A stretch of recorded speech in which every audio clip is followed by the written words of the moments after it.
നമസ്കാരം. ദുരന്തമുഖത്തെ രക്ഷാപ്രവർത്തനത്തിന് കേരളത്തോട് പണം ആവശ്യപ്പെട്ടുകൊണ്ട് കേന്ദ്രം കാണിച്ച കൊടും ക്രൂരതയ്ക്ക് ഹൈക്കോടതി ഇന്ന് നല്ല ഗംഭീര അടിവെച്ച് കൊടുത്തിട്ടുണ്ട്. ഈ വിഷയത്തിൽ ഇന്ന് AR റഹീം ഫേസ്ബുക്കിൽ ഇട്ടിരിക്കുന്ന പോസ്റ്റ് ആദ്യം ഞാനൊന്ന് വായിക്കാം. കേന്ദ്ര സർക്കാരിന്റെ കണ്ണിൽ ചോരയില്ലാത്ത നടപടിക്കെതിരെ ഇന്ന് ഹൈക്കോടതി. ദുരന്തമുഖത്തെ രക്ഷാപ്രവർത്തനത്തിന് 132.62 കോടി രൂപ കേന്ദ്ര സർക്കാർ ആവശ്യപ്പെട്ടതിനെതിരെ ഹൈക്കോടതി. 2016-2017 വർഷങ്ങളിലെ ദുരന്തങ്ങളുടെ എയർലിഫ്റ്റിംഗ് ചാർജുകൾ എന്തിനാണ് ഇപ്പോൾ കേന്ദ്രം ആവശ്യപ്പെടുന്നത്? വയനാട് ദുരന്തത്തിന് തൊട്ടു പിന്നാലെ കേന്ദ്രം ഇക്കാര്യം ആവശ്യപ്പെട്ടത് അത്ഭുതപ്പെടുത്തുന്നുവെന്ന് ഹൈക്കോടതി. വയനാട് ദുരന്തത്തിന്റെ സഹായ ആവശ്യം മുന്നിലുള്ളപ്പോഴാണ് കേന്ദ്ര സർക്കാർ ഈ തുക ആവശ്യപ്പെടുന്നത്. ദുരന്തത്തെ നേരിടാൻ ശ്രദ്ധ കേന്ദ്രീകരിക്കുമ്പോഴാണ് മറ്റൊരു വഴിക്ക് ഈ തുക ആവശ്യപ്പെടുന്നത്. കേന്ദ്ര ആഭ്യന്തര മന്ത്രാലയത്തോട് ഹൈക്കോടതി ഡിവിഷൻ ബെഞ്ച് വിശദീകരണം തേടിയിരിക്കുകയാണ്. ഇക്കാര്യത്തിൽ കേന്ദ്ര സർക്കാർ വ്യക്തമായ മറുപടി നൽകണമെന്നും ഹൈക്കോടതി ഡിവിഷൻ ബെഞ്ച് പറയുന്നു. ദുരന്ത നിവാരണ ചട്ടങ്ങളിൽ അനിവാര്യമായ ഇളവുകൾ നൽകുന്നത് കേന്ദ്ര സർക്കാർ പരിഗണിക്കണമെന്നും ഹൈക്കോടതി പറയുകയാണ്. കേരളത്തിന് വേണ്ടി നമ്മൾ ഒറ്റക്കെട്ടായി ശബ്ദമുയർത്തണമെന്ന് AR റഹീം ആഹ്വാനം ചെയ്യുകയാണ്. അപ്പൊ കേന്ദ്രം കേരളത്തിനോട് വലിയ അവഗണന കാണിച്ചുകൊണ്ടിരിക്കുകയാണെന്ന് ഹൈക്കോടതിക്ക് മനസ്സിലായിരിക്കുന്നു.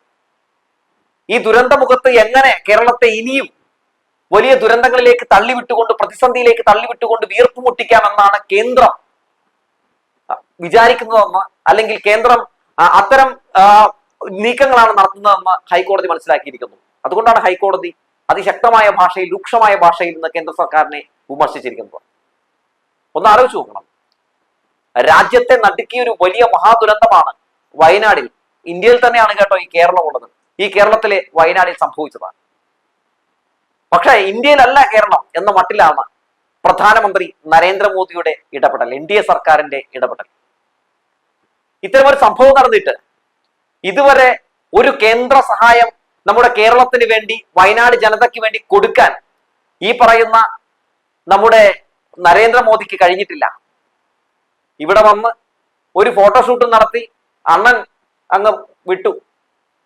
എന്നാൽ അവിടെ എത്തുമ്പോഴെങ്കിലും എന്തെങ്കിലും രീതിയിലുള്ള സഹായം ചെയ്യുമെന്ന് നമ്മളൊക്കെ പ്രതീക്ഷിച്ചു. പക്ഷെ ഒന്നും ഉണ്ടായില്ല. ഈ വയനാട് ദുരന്ത ബാധിതർക്ക് വേണ്ടി പ്രിയങ്ക ഗാന്ധി അമിത്ഷായോട് പണം ആവശ്യപ്പെട്ടുകൊണ്ട് ഒരു കത്തെഴുതിയപ്പോൾ അമിത്ഷാ ആ കത്തില് മറുപടിയായിട്ട് കൊടുത്തത് എന്താണെന്ന് അറിയാമോ? വിശദമായ പഠന റിപ്പോർട്ട് കേരളം നൽകിയിട്ടില്ല എന്നാണ് പറഞ്ഞത്. എത്ര പച്ചക്കള്ളമാണ് അമിത്ഷാ പറഞ്ഞുകൊണ്ടിരിക്കുന്നത്. ഈ ദുരന്തം ഉണ്ടായതിൽ പിന്നെ, അല്ലെങ്കിൽ ഈ ദുരന്തത്തിന് ശേഷം കേന്ദ്ര സർക്കാർ പറഞ്ഞുകൊണ്ടിരിക്കുന്ന, ഈ വിഷയവുമായി ബന്ധപ്പെട്ട് നടത്തിക്കൊണ്ടിരിക്കുന്ന എല്ലാ പ്രതികരണങ്ങളും എടുത്ത് പരിശോധിച്ച് നോക്കിയാൽ ഉടനീളം നമുക്ക് കാണാൻ സാധിക്കുന്നത് നുണയുടെ അതിപ്രസരം തന്നെയാണ്. വ്യാജ പ്രചരണം നടത്തി തെറ്റിദ്ധാരണ പടർത്തുന്ന കാര്യങ്ങളൊക്കെ പറഞ്ഞ് പാർലമെന്റിനെ പോലും കേന്ദ്രമന്ത്രിമാർ അങ്ങ് തെറ്റിദ്ധരിപ്പിക്കുന്ന കാഴ്ചയാണ് നമ്മൾ കണ്ടുകൊണ്ടിരിക്കുന്നത്. വിശദമായ പഠന റിപ്പോർട്ട് 583 പേജുകളുള്ള ഒരു റിപ്പോർട്ട് എപ്പോഴേ കൊടുത്തു കഴിഞ്ഞു. മെമ്മോറാണ്ടം കൊടുത്തിട്ട് 3 മാസം കഴിയുന്നു. എസ്റ്റിമേറ്റ് കൊടുത്തു. എന്തിന്? ഒരു പ്രാഥമിക അടിയന്തര സഹായം ആവശ്യപ്പെട്ടുകൊണ്ട്, ഒരു 1202 കോടി രൂപ ആവശ്യപ്പെട്ടുകൊണ്ട് നമ്മൾ തുടക്ക സമയത്ത് കേന്ദ്രത്തിനോട് പൈസ ചോദിച്ചിട്ട് പോലും ആ പൈസ പോലും ഇതുവരെ കൊടുത്തിട്ടില്ല. ഇപ്പോഴും നമ്മളോട് തികഞ്ഞ അവഗണനയാണ് കാണിച്ചുകൊണ്ടിരിക്കുന്നത്. പൈസയോ തരുന്നില്ല. എന്നാൽ ചില സഹായങ്ങളെങ്കിലും ചെയ്യും എന്ന് അഭ്യർത്ഥിച്ചു. എന്താണ് പറഞ്ഞത്? അതായത് ഇതൊരു ദേശീയ ദുരന്തമായി പ്രഖ്യാപിക്കണമെന്ന് പറഞ്ഞു. നടക്കില്ലെന്ന് പറഞ്ഞു. എന്നാൽ തീവ്രത കൂടിയ ദുരന്തമായിട്ട് L3 വിഭാഗത്തിൽ ഒന്ന് പെടുത്താമോ എന്ന് അപേക്ഷിച്ചു. അതിനും തയ്യാറല്ല കേന്ദ്ര സർക്കാർ. L3 വിഭാഗത്തിൽ പെടുത്തുകയാണെങ്കിൽ സ്വാഭാവികമായിട്ടും നമ്മുടെ ഈ MP-മാർക്ക് എല്ലാവർക്കും 1 കോടി രൂപ വെച്ച് നമ്മുടെ ഈ ദുരന്ത ബാധിതർക്ക്, നമ്മുടെ കേരളത്തിന് അവർക്ക് നൽകാൻ കഴിയും, അനുവദിക്കാൻ കഴിയും.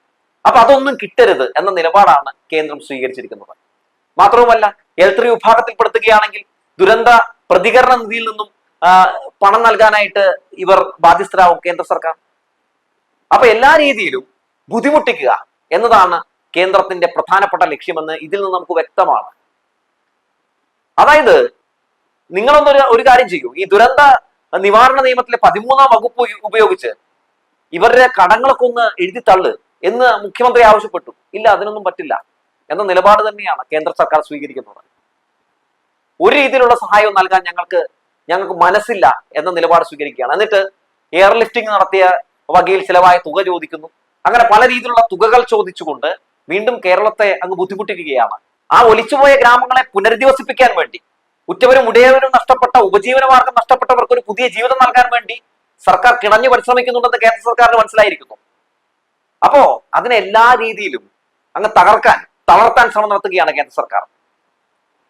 ഒരു ഘട്ടത്തിൽ പോലും നമുക്കൊരു താങ്ങും കൈത്താങ്ങുമായി മാറുന്നില്ലല്ലോ കേന്ദ്രം എന്ന് ആലോചിക്കുമ്പോൾ സത്യത്തിൽ വല്ലാത്തൊരു സങ്കടം തന്നെ തോന്നുന്നുണ്ട്.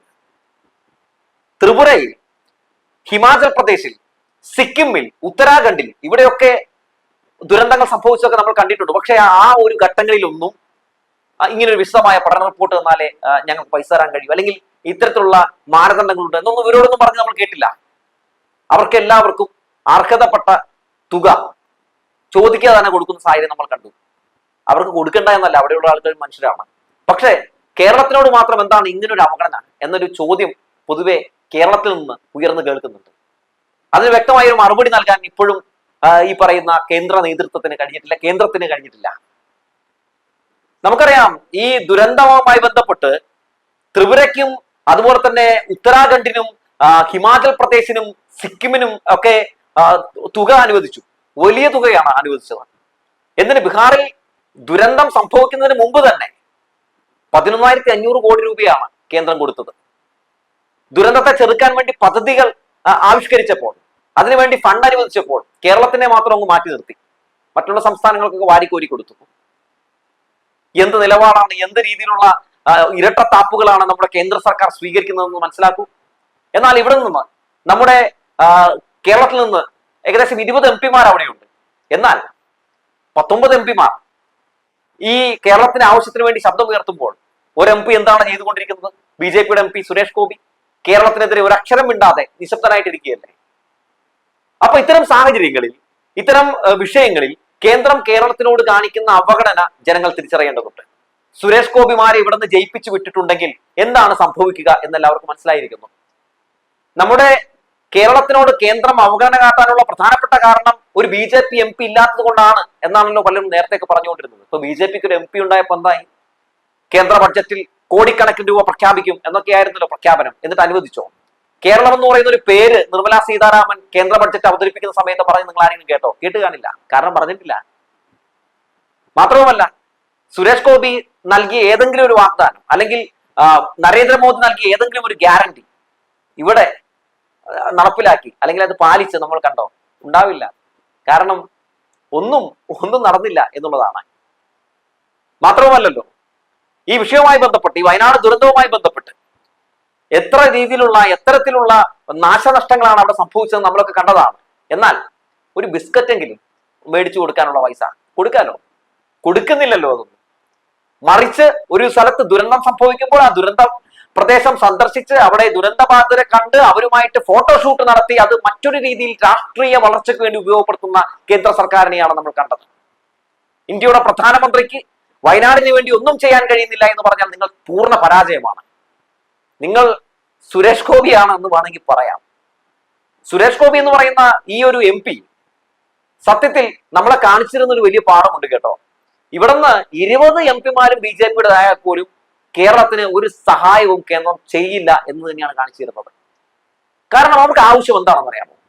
ഈ കേരളം BJPക്ക് പിടിക്കുന്ന ഒരു സാഹചര്യം ഉണ്ടാക്കിയെടുക്കണം എന്നുള്ളതാണ്.